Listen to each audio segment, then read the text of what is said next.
say tears for me, tears for me, tears for me. Oh, oh. I never seen anybody do the things you do before. They say tears for me, tears for me, tears for me. Oh, oh.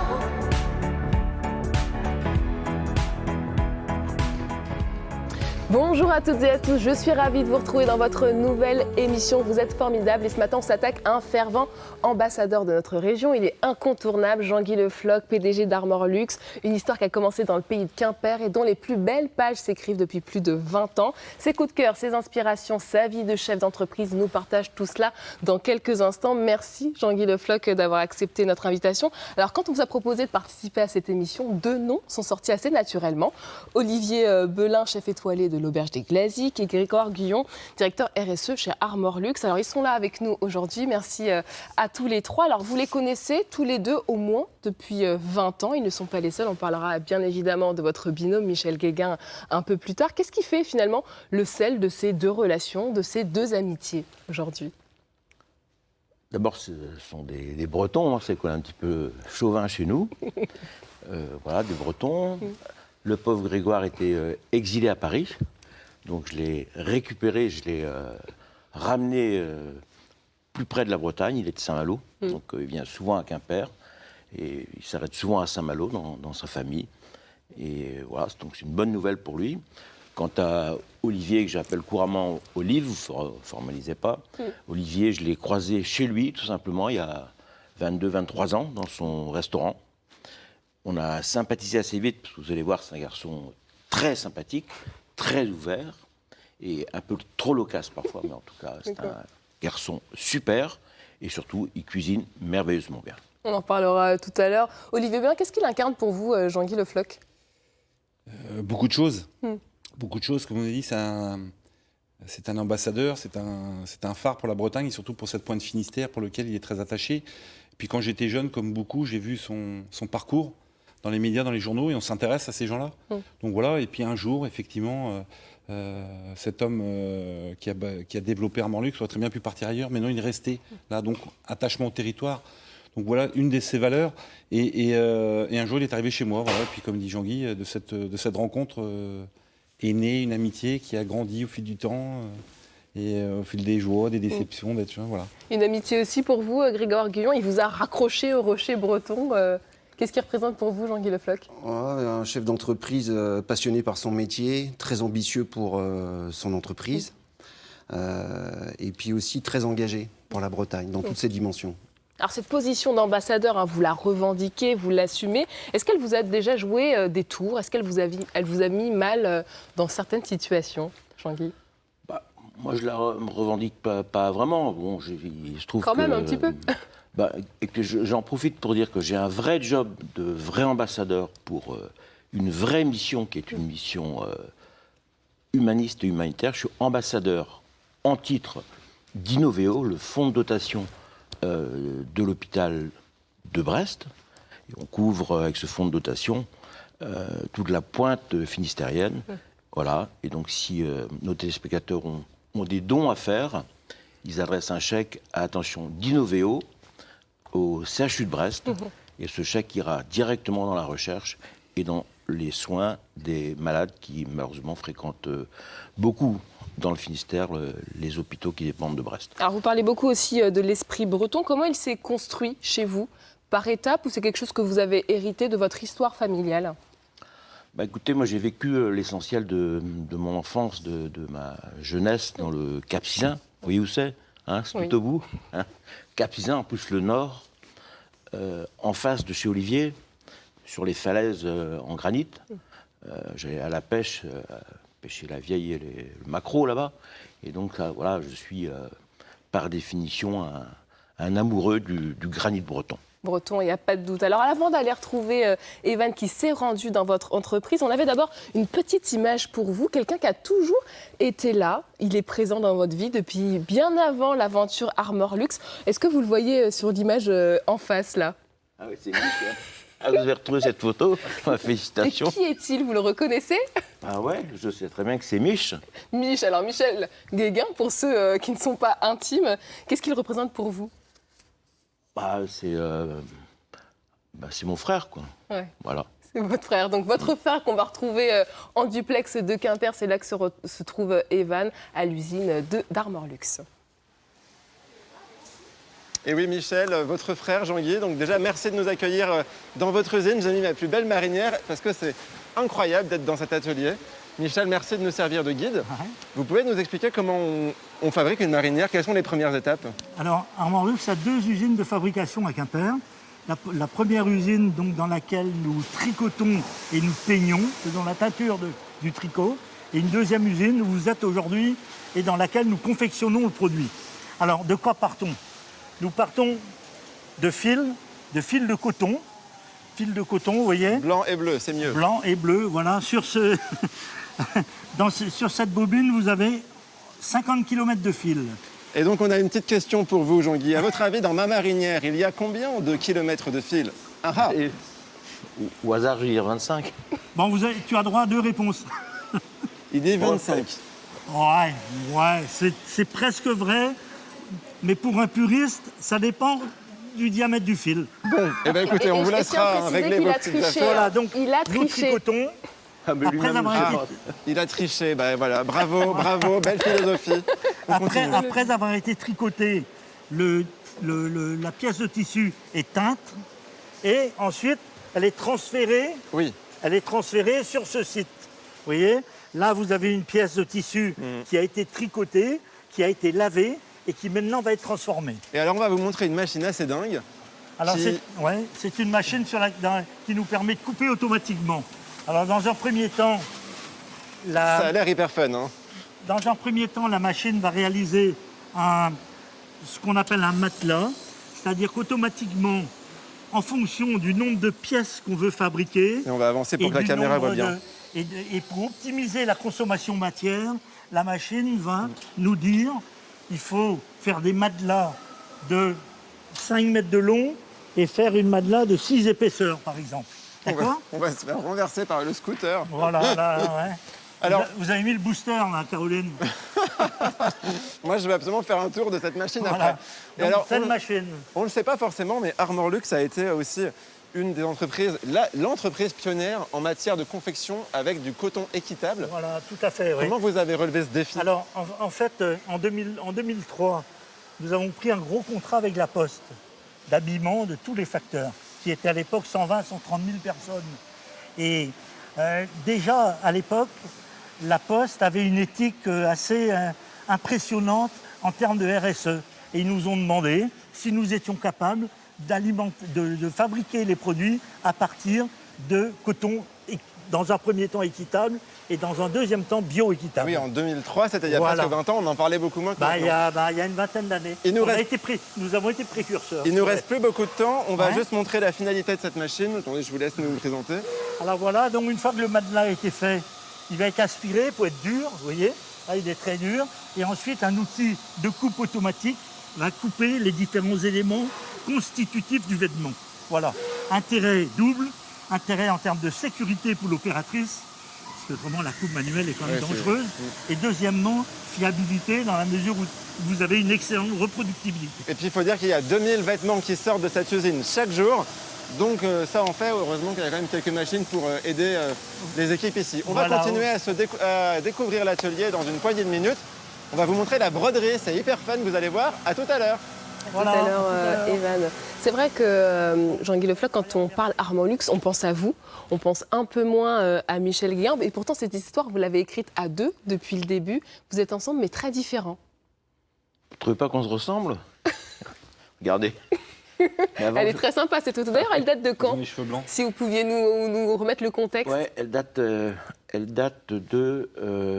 71 Donc vous étiez à l'époque à la fac, à Châteaubriand. À Châteaubriand. Donc elle a été faite à Rennes, à Rennes, chez vous. chez nous. Et du coup, vous êtes assez vite partagé les rôles. Vous êtes plutôt sur la communication et Michel plutôt sur tout ce qui est production logistique. Bah, la com, c'est pas tous les jours. Hein, et puis le vrai de la com, c'est Greg. Non, moi, je m'occupe surtout des finances, des contrats, des grands comptes, de la com. Et Mich, lui, c'est le technicien de la bande, l'ingénieur de la bande. il est ingénieur chimiste, et dans le textile, c'est très utile. Donc voilà, on se partage les rôles. Mais comme lui, je prends beaucoup de vacances à Ouessant. Parfois, Sympa pour lui, il ne peut pas se défendre sur place. parfois, je suis obligé de descendre dans l'atelier aussi, ouais, ça m'arrive. Alors on a encore quelque chose pour vous. On va regarder cette archive de l'INA qui date de 1997. À l'époque, la marinière faisait déjà un carton. La légende raconte que ces 21 rayures réglementaires symbolisent les victoires napoléoniennes. On dit encore que ces rayures sont des balises de signalisation. Repérer d'un coup d'œil la place des hommes sur un bateau.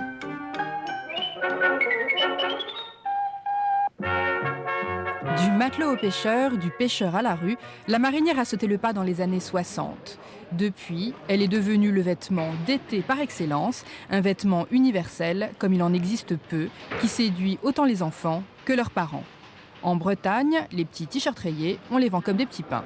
Je crois que c'est un vêtement qui, effectivement, quelque part véhicule une image paisible, authentique, de qualité. C'est un petit peu l'image de la France et on l'exporte, nous Bretons, de plus en plus, partout en Asie. Les Asiatiques, les Japonais semblent avoir pris goût à ce vêtement, ils l'adorent et pour notre économie bretonne et française, c'est plutôt sympathique. Armor Luxe, comme Le Minor ou Captain Corsair, les fabricants réunis sous la bannière Création Bretagne, ont vu leur vente de t-shirts rayés exploser, plus 100% en 3 ans. La marinière, c'est aussi la signature de Gaultier, et c'était déjà le vêtement fétiche du petit Jean-Paul à l'âge de 10 ans.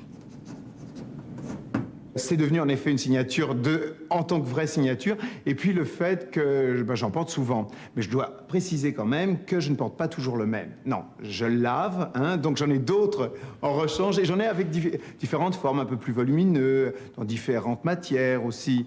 Donc je change de pull marin, qu'on se rassure, ça ne sent pas trop mauvais chez moi.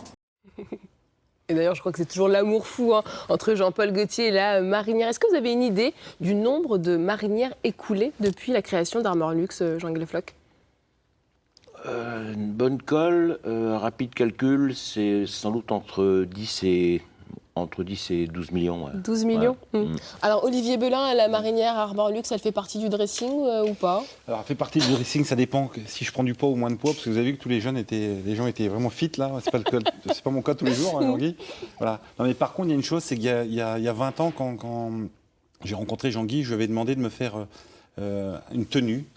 Vous savez, les cuisiniers portent toujours des grandes toques et ont des vestes. Et comme tous les créateurs, les grands couturiers les grands créateurs faisaient des vestes pour les chefs, je lui ai dit, est-ce que tu peux me créer une veste ? Donc il y a eu une première mouture il y a quelques années. Et puis la dernière, vous voyez, mais qui date maintenant de quelques temps aussi, moi je l'ai portée, il m'avait fait une superbe veste. Et avec, on est près de la mer, donc on a le commandant de bord, on a des boutons gravés à mon nom, il y a la collerette, voilà. Et une façon vareuse. Voilà, je voulais qu'on reprenne, parce que je suis dans le pays glasique et moi je suis dans les terres, donc je voulais une vareuse comme les crêpières, parce que j'ai connu ça étant jeune. Donc j'avais demandé à Jean-Guy, donc c'est vrai que quand je vais à Paris dans des soirées de chefs où j'ai des démonstrations à faire, c'est vrai que Vous représentez fièrement la Bretagne avec... Encore une fois, on est dans cette identité qui m'est chère et qui m'est propre et dont je suis fier, parce que c'est pas, comme j'entends souvent des fois l'été, oh, c'est un beau déguisement. Non, non, c'est une tenue, c'est quelque chose qui nous est propre. Donc c'est ma manière à moi de porter la marinière de Jean-Guy, parce qu'effectivement, comme je n'ai pas un physique facile, c'est pas toujours évident. Ça, c'est vous qui le dites. Alors, cette image authentique dont vous parliez dans la vidéo qu'on vient de voir, elle n'a pas changé, c'est d'ailleurs toujours le même credo. En 1993, quand vous reprenez cette affaire avec Michel Guéguen, est-ce que vous aviez imaginé une telle success story, 12 millions de marinières et une entreprise florissante aujourd'hui ? Bah, écoutez, le sujet, à l'époque, en 93, on avait à peu près 400 opératrices de confection. Le sujet à l'époque, c'était de préserver l'emploi de tout le monde. Et pour préserver l'emploi de tout le monde, on a cherché les produits qui avaient plus de chances de devenir des bestes.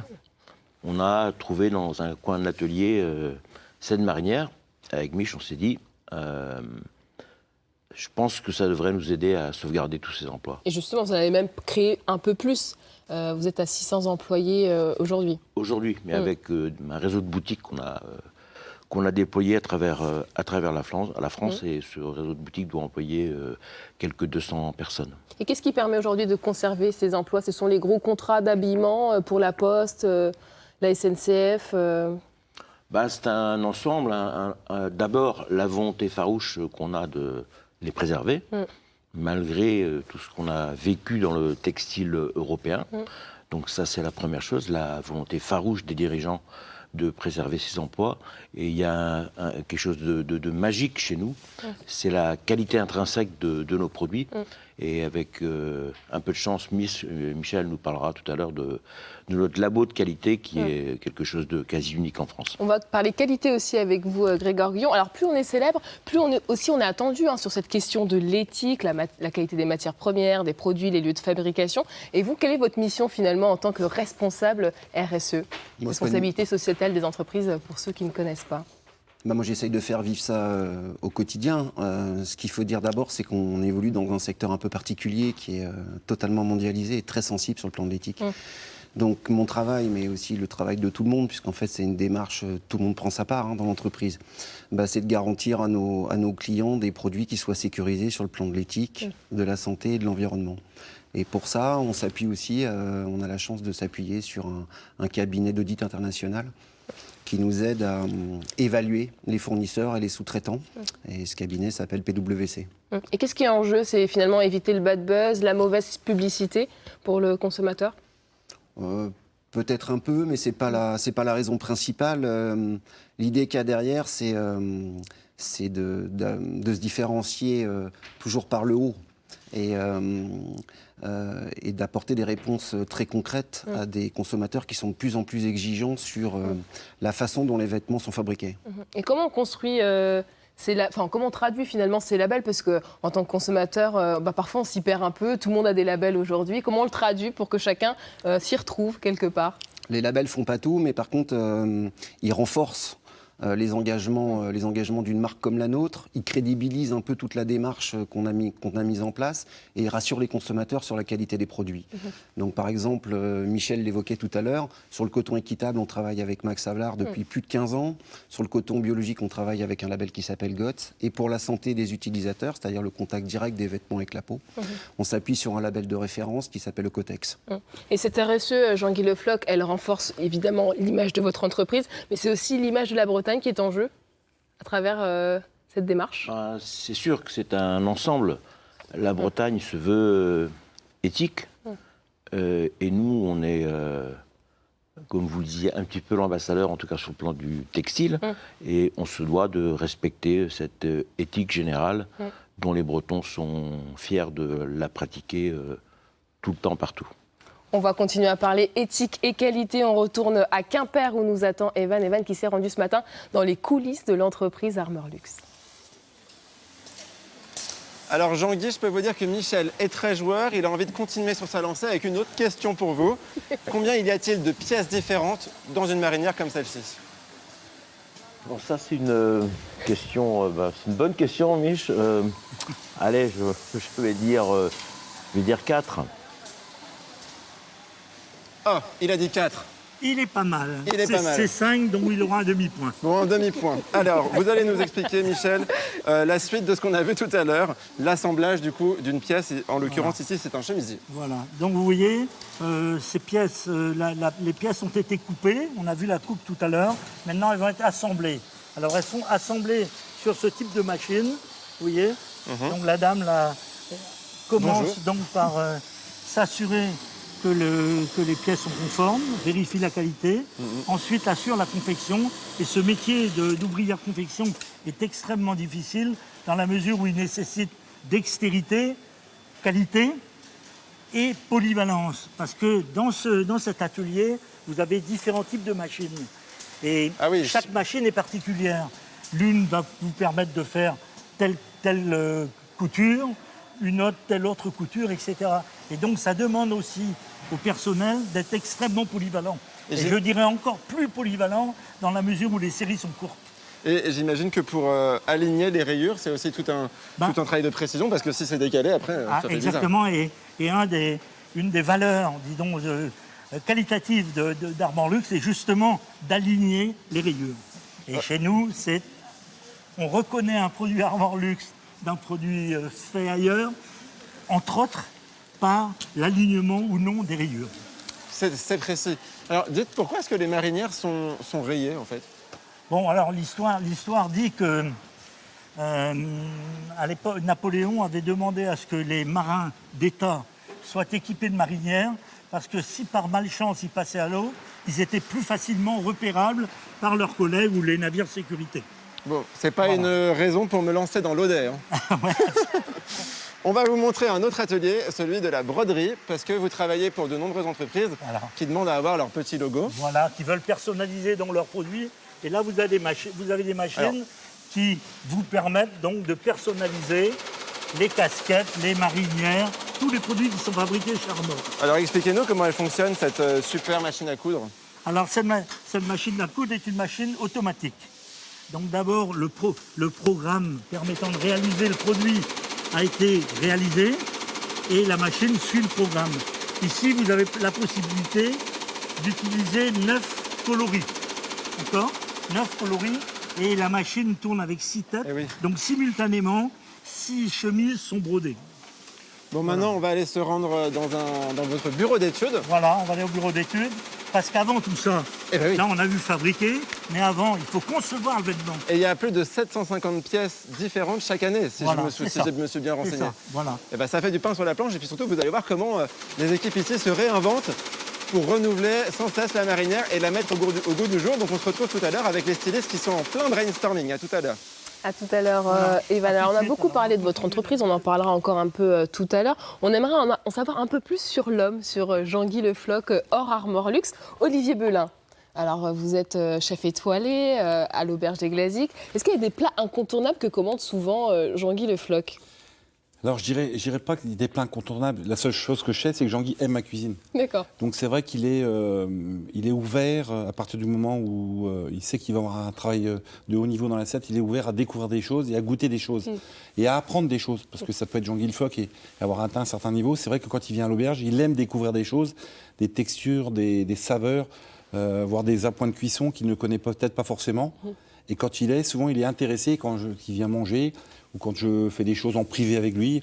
On peut se remémorer l'été dernier, on peut le dire, on a mangé une côte de veau exceptionnelle avec un copain. Je m'étais mis à la cuisson de la côte de veau. Ce fut un moment magique. Et je lui ai dit, c'est comme ça que ça se mange. Il m'a dit, dans ses yeux, parce que c'est un homme qui parle peu, il a goûté, il a mangé. Et c'est vrai qu'à la fin, il dit, c'est vrai que c'est très bon.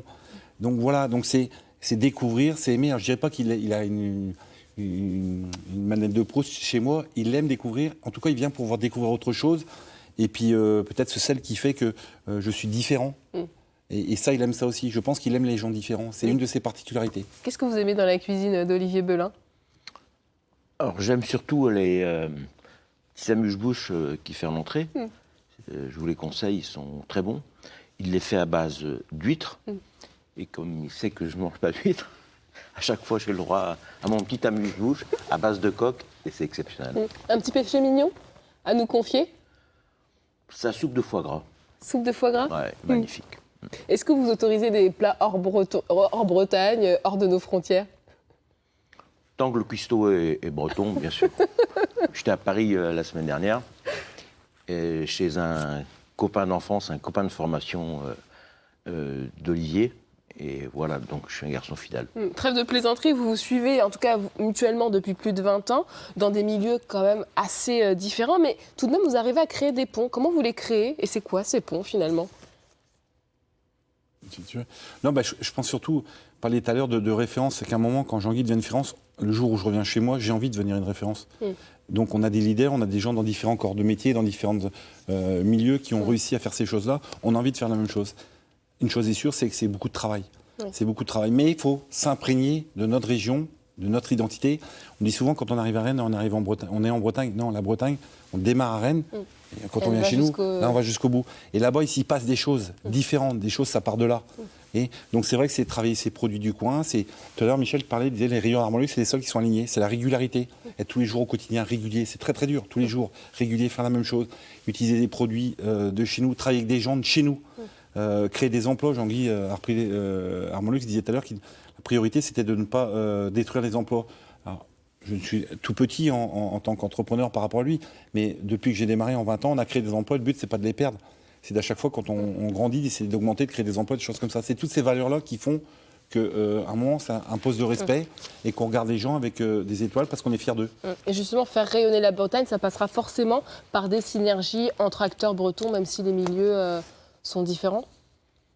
Ah bah c'est sûr, plus on est solidaire, mieux ce sera. On est loin, hein. Avec Olivier, on a mis 2h30 pour venir de Quimper ce matin, et c'est vrai qu'on est loin. Donc on a besoin d'être encore plus solidaire dans le Finistère qu'ailleurs en Bretagne sans doute, parce que la logistique ne nous aide pas. Et c'est vrai qu'on voit aussi le retour en force du local, renforcé en plus par la crise sanitaire. Quel regard vous portez sur cette tendance, vous qui avez fait ce choix finalement il y a bientôt 30 ans? Ben, je crois que c'est un choix qui est logique, hein. Quand on achète français, quand on va chez Olivier, on crée quelque part des emplois pour ses enfants. Et finalement, c'est ce que recherche le français, le breton. Voilà, c'est que ses enfants trouvent un jour du travail en Bretagne. Et sur cette question de la RSE, la crise sanitaire, elle nous oblige aussi à accélérer au niveau de ces défis climatiques, environnementaux. Grégoire Guyon? Oui, c'est vrai, c'est une démarche qui était déjà enclenchée, mais elle s'est accélérée avec la crise. Le contexte réglementaire est de plus en plus strict aussi. Donc nous, on sait très bien que notre démarche RSE, qui est régulièrement évaluée, c'est intéressant de savoir ce qu'on fait bien, mais ce qui est surtout intéressant, c'est ce qu'on fera demain. Et ça nous oblige à progresser, les gens l'attendent, les consommateurs l'attendent. Donc là-dessus, pour réduire notre impact sur l'environnement, il y a plein de sujets sur la table, dont certains sont déjà enclenchés. L'éco-conception, la suppression des sacs plastiques à usage unique, l'affichage environnemental, la réduction des émissions de CO2 aussi. Pour les transports professionnels, on prend désormais plus que le train. Et là, on peut remercier la SNCF et la ligne à grande vitesse depuis 2017, ça nous a quand même bien aidés. Mais on a encore beaucoup de choses à faire et on s'y emploie au quotidien. Et vous aussi, dans votre métier, vous êtes amené à sensibiliser davantage vos clients sur la provenance des produits, le circuit court. Je pense surtout que les restaurateurs en province, depuis très longtemps, déjà le font. Ça ne nous a jamais quittés. On n'a peut-être pas su communiquer. Ça, c'est une chose. La communication, aujourd'hui, on sait que c'est partout, et du matin jusqu'au soir. Mais on n'a peut-être pas su communiquer. C'est ce que je dis souvent. Dans les années 80, 90, on a traversé une crise sur le beurre. Les restaurateurs, on faisait des démonstrations sur le beurre. Moi, j'ai toujours mangé du bon beurre. J'ai toujours su, j'ai jamais mangé de mauvais beurre. Pour moi, ça ne me parle pas. Donc, on n'a peut-être pas su communiquer. Maintenant, pareil, comme disait Jean-Guy, c'est un peu... vous avez vu, c'est beau ce que je fais. C'est pas mal, ça donne envie. Voilà. Et on a créé des tissus. Jean-Guy parlait du côté solidaire, le tissu de créer avec des petits producteurs, des gens. Moi, on parlait de Paris, Rennes ici, c'est à 2 heures, mais moi, si tu peux me dire, pour mes fournisseurs, ils sont très loin aussi, parce que j'ai du mal à faire comprendre aux gens autour de moi de créer du maraîchage, des choses comme ça, donc je vais chercher dans la pointe Finistère, parce que j'aime pas trop le mot locavore, parce que à un moment, ça veut tout dire et rien dire, c'est un peu extrémiste, mais dans la pointe Finistère, faire travailler des gens, et, comme tu disais tout à l'heure, qui vont durer dans le temps, c'est pas le tout, on fait une saison parce qu'on venait, non, mais c'est qu'ils puissent durer, qu'ils gagnent bien leur vie. Parce que s'ils gagnent bien leur vie, ils vont continuer à travailler, à produire de la qualité. Et cette qualité, on va pouvoir l'acheter. Et après, on va pouvoir travailler au restaurant. Donc, c'est créer tout ce tissu, c'est travailler avec les gens autour de nous. Et ça, c'est hyper important. Et c'est ce qui fait que demain, on existera encore. Et qu'est-ce qui manque aujourd'hui, vous diriez, à la Bretagne pour qu'elle brille encore davantage, Jean-Guy Le Floch? Je crois qu'on a à peu près tout. Regardez, on a un des meilleurs restaurateurs français. On a un des meilleurs spécialistes nationaux de la RSE. Puis on a une belle marque, Armor Luxe. Il ne manque rien à la Bretagne. Elle est parfaite comme elle est aujourd'hui. Je crois qu'on a quand même un léger souci, surtout tout au bout là-bas, qui est un souci de desserte logistique. Heureusement, comme le disait Grégoire, qu'on a le TGV. Mais on a un petit peu oublié nos aéroports et ça, c'est un petit peu dommage. Et de toutes les crises que vous avez traversées, on pense évidemment aux inondations de 2000, est-ce que la crise sanitaire qu'on traverse, elle vient bousculer certaines choses dans votre organisation, votre façon de voir les choses? C'est-à-dire que la crise sanitaire a été pour nous un vrai combat pour éviter la souffrance financière de l'entreprise et surtout pour protéger nos salariés.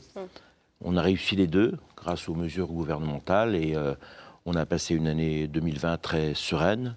On a eu très très peu de cas chez nous, des cas qui ont été générés par des voyages à l'extérieur de l'entreprise et à l'extérieur de la Bretagne.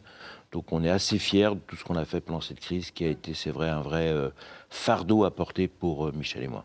Alors justement, on va marquer une pause et on va partir retrouver Evan pour la dernière fois. Evan qui est en duplex de l'usine Armorlux en compagnie de Michel Guéguin. Oui, et plus précisément de toute l'équipe du bureau d'études, puisque comme on le disait tout à l'heure, c'est ici que sont conçus les marinières, et pas que d'ailleurs, et tous les vêtements de la gamme Armorlux. Et comme vous pouvez le voir, eh bien, les marinières, il y en a plein. Alors, comment ça se passe, le processus de création? Eh bien, vous allez nous expliquer. Bonjour à tous les trois. Bonjour. Ça commence avant tout par sonder un petit peu les besoins. Oui, en fait, il y a un cadrage de la collection qui se fait en prenant en compte l'historique de vente, mais aussi les attentes des clients. Donc, on s'adresse aux magasins, on échange avec eux pour comprendre ce qu'on a peut-être loupé et quelles sont les demandes qu'on n'avait pas su couvrir. Donc, tout ça est rassemblé dans un document qui ensuite est transmis au style et à la collection. Et ensuite, on échange sur comment couvrir au mieux ces besoins-là. Et là, vous travaillez pour quelle saison? L'hiver 22. Ah oui, vous êtes très en avance. Et alors, monsieur, j'ai oublié votre prénom, parce que je crois que je ne vous l'ai pas demandé, tout simplement. Moi, c'est Roland. Ok, Roland, vous êtes styliste extérieur. Moi, je suis le styliste sur la partie homme d'Armorlux. Et l'idée de cette réunion, c'est un échange donc, entre les besoins du marché et mon regard plus prospectif sur comment il a évolué. Surtout qu'on vit une période assez particulière, du coup ça a beaucoup bougé, et d'amener, de pousser la marque plus loin, d'aller lui permettre d'aller sur des terrains plus, peut-être plus prospectifs, plus intéressants, plus innovants, et de surtout aller de l'avant toujours. C'est super créatif, vos réunions, j'adore. Et alors Lionel, vous êtes le directeur de création, c'est comme ça qu'on dit? On va appeler ça comme ça. Collection. Ouais. Vous allez nous parler aussi du choix des matières. Ah oui, ça c'est important en matière. Sans matière, pas de textile, pas de vêtements. Donc non, nous on essaye de répondre effectivement aux besoins qui ont été exprimés. Et on va aller chercher des matières qui correspondent à notre univers, à notre identité de marque. Donc nous on est quand même sur l'hiver plus sur des matières laine, mais aujourd'hui la laine, elle se régénère, on fait de la laine recyclée. Donc on essaye d'aller découvrir des nouveaux horizons, tout en gardant notre leitmotiv qui est la qualité de nos produits. Et comment vous faites pour renouveler la marinière? La marinière, c'est, comme j'aime le dire, c'est le champ des possibles. Donc on va pouvoir, et on a la chance chez Armorlux d'avoir nos propres métiers à tricoter. Donc ce qu'on va faire évoluer, c'est les pas de rayures, c'est-à-dire qu'on peut avoir des rayures all over, des rayures placées, des rayures qui vont être de dimensions différentes, mais la marinière, en fait, on peut aussi l'agrémenter de valeurs ajoutées, de broderies, de petites... Oui, vous ennuyez pas, quoi. On en voit, là, il y a des super marinières. Non, je pense que si on s'ennuyait de rayures, on quitterait Armorlux. Bon, bah, merci beaucoup. Le temps presse déjà. Michel, la marinière est intemporelle, en fait. Bon, voilà, universelle, intemporelle. Voilà. On avait qu'elle peut être très variée. Et oui, on avait une question pour vous, Jean-Guy, enfin surtout Michel. Non, nous. Question pour une marinière. Quelles sont les matières les plus travaillées au bureau d'études pour le prêt-à-porter? Ah, bah, je dirais le coton. Non, j'ai faux. Alors, une idée? Bah si, c'est le coton, hein. Bah, je suis pas sûr de vous entendre. Oui? Le coton, dit Jean-Guy Le Floch. Ah, le coton bio, équitable, en effet. Voilà, Et Michel aimerait aussi rajouter le lin. Le lin, voilà, c'est important aussi, vous voyez, qu'on développe le lin. C'est une très belle matière, c'est une matière qui est fabriquée, qui pousse en France, en Europe, et j'aimerais qu'elle continue à être développée dans nos collections. Avant de se quitter, j'ai une question. Est-ce que Armorlux rayonne au-delà des frontières de la France? Ah, bien sûr, nous avons une équipe de commerciaux export. On travaille principalement en Europe du Nord et Angleterre. Et on travaille aussi beaucoup avec le Japon depuis de nombreuses années, en particulier dans la vente de marinières. Et maintenant, nous essayons de travailler un petit peu, mais avec moins de succès, avec les États-Unis. Bon, on espère que vous arriverez à percer mais c'est un long combat. C'est un long combat. En tout cas, merci pour l'accueil. C'était trop bien. Jean-Guy, je compte sur vous. J'aimerais bien avoir un stage à l'occasion. J'ai encore une question pour Jean-Guy. On n'a plus le temps, mais vous lui poserez quand il rentrera ce soir à Quimper. Désolé, Michel. Je pense qu'il va y avoir une petite discussion assez sympathique dans quelques heures à Quimper. Evan parlait justement de l'Ouest américain. Vous êtes féru de voyage et vous avez vécu en Californie quelques années. Est-ce qu'il y a un parallèle que vous pouvez faire aujourd'hui entre la Bretagne et l'Ouest américain? Il y a d'abord les paysages qui sont très similaires. Il y a l'océan, avec une eau qui est quand même légèrement plus chaude. Non, un peu plus froide. Le Pacifique, c'est curieusement très froid. Mais ce que j'y ai surtout appris, c'est le goût du travail et le sens profond de l'honnêteté. C'est ce qui vous a fasciné chez les Américains? Ouais, j'ai trouvé ça étonnant et c'est un peu le même caractère que la Bretagne, l'honnêteté. Un petit exemple qui va faire sourire les écoliers français.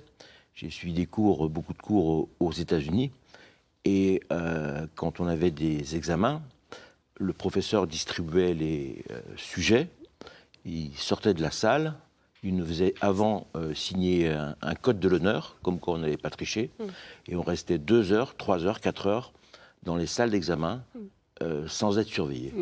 Et personne ne trichait jamais. Ouais, sauf que tout à l'heure, vous avez triché avec Michel Guéguin, mais c'est pas grave. Ça, c'est une autre histoire. Passons. Vous parlez souvent aussi de cet aimant absolu de la Bretagne. Vous avez toujours su que vous reviendriez, quoi qu'il arrive, en Bretagne? Toujours. Oui. Quand on y a vécu, je crois que le plus grand rêve de sa vie, c'est d'y revenir. Ouais. Impossible pour vous de quitter cette terre?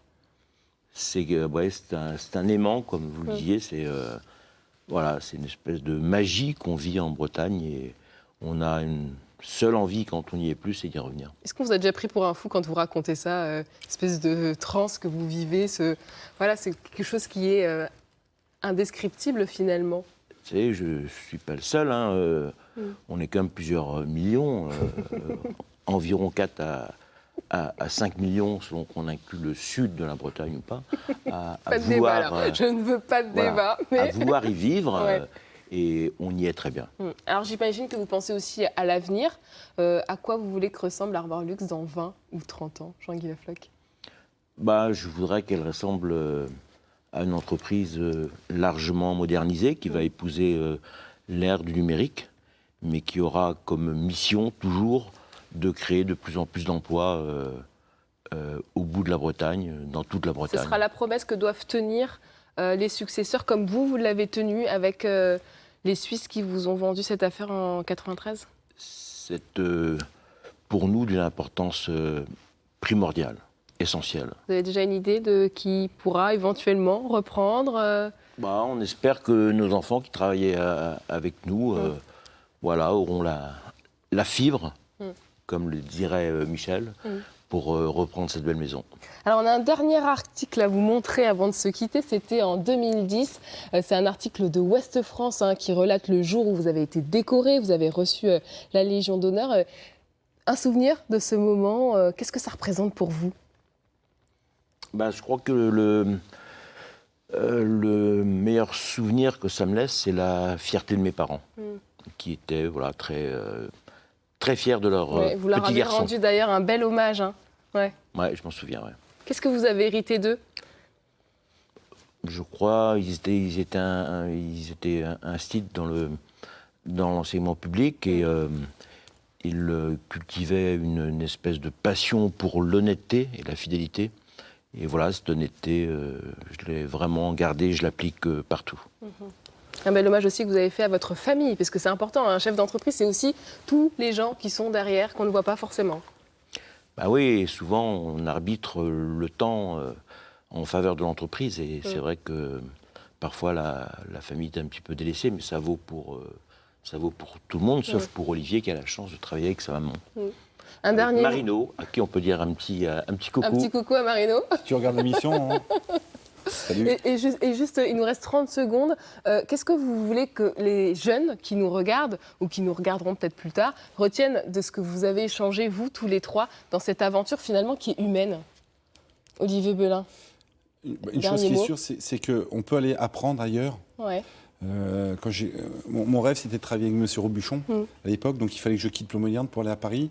J'ai fait un petit tour de France, mais je suis revenu et on peut au quotidien se battre. Et je dis souvent quand je veux faire il reste quelques secondes, rigoler mes copains à Paris, chez New York, Plomodierne, Tokyo. On part, mais on revient toujours en Bretagne. Voilà. C'est ce qu'il faut retenir. On peut retenir. faire quelque chose de grand dans un endroit, comme a fait Jean-Guy à Quimper. On peut arriver à faire dans un petit truc si on croit en ses valeurs et à son histoire et à sa force et à la force qu'on dégage dans la Pointe Finistère. Et ce sera la conclusion de cette belle émission. Alors, une petite photo, Jean-Guy, parce qu'à chaque fois que quelqu'un passe sur notre plateau, on l'immortalise avec notre super appareil, parce que vous faites partie maintenant de la famille. Vous êtes formidable. Donc, je vais vous prendre en photo. Vous êtes prêts? Cette fois-ci, je vais y arriver du premier coup. Et non, toujours pas. Il n'est pas fait en Bretagne surtout. I never seen anybody do the things you do before. They say, dance for me, dance for me, dance for me, oh. En Bretagne à demain. I never